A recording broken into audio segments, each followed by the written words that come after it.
as I hit the water, it's about to go down. Get to the spot, now it's time to creep, so I drop that trolling motor down. We still be hooking them lips, hooking them lips. We still hooking them lips, hooking them lips. You know it's We would love to welcome you to NorthRhoadesOutdoors.com. so I drop that trolling motor down. We still be hooking them lips, hooking them lips. We still hooking them lips, hooking them lips. Man, I'll probably be the first rapper with a Vast Master logo on the back of a Phantom. If I keep putting it down with Team Samson, then I keep pushing out. Hey everybody, welcome to North Rhoades Outdoors. My name is Tory Rhoades and you are watching Season 2 of Pro Talk.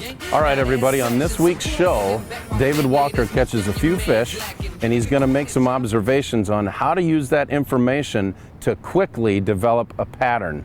But first I asked him what kind of weight he thinks it's going to take to make the top 12 cut in this event.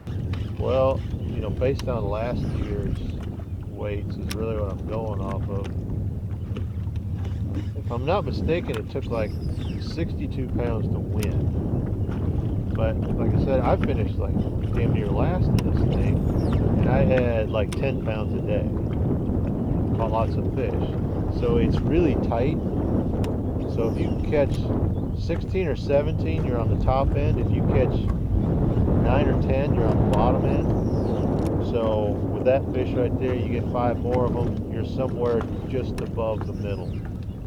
So yeah, that to me, that's kind of what I'm looking at there. If you find a place where you can catch 12 or 13 pounds, that's probably going to be a mediocre deal. If you can find a place where you can catch 15 or better, now you're talking about top 10 deal. You smooth 37th. 37th.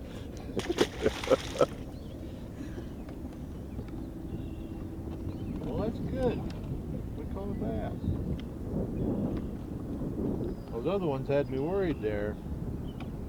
You finally catch one and it's a pike, but I don't know. That first one, as big as it was, I just don't think that it was a pike. I don't know.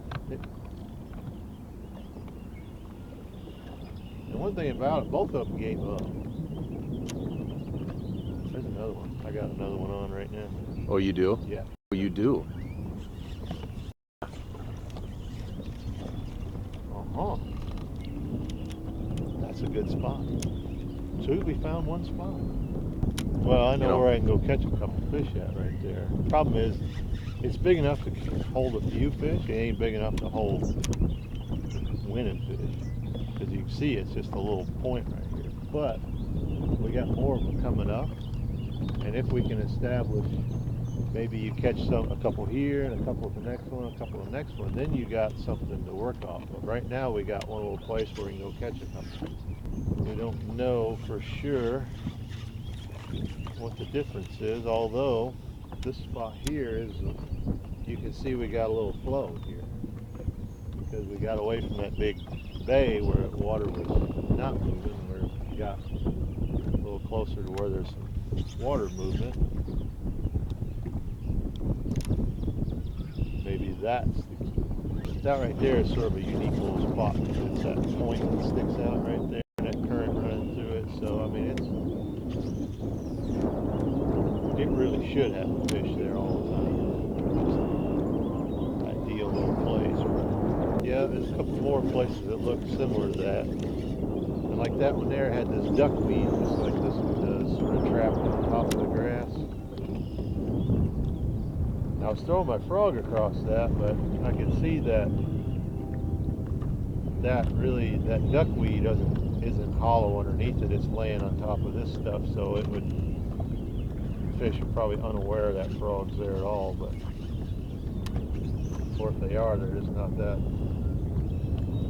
aggressive where they want to punch through that to get to it.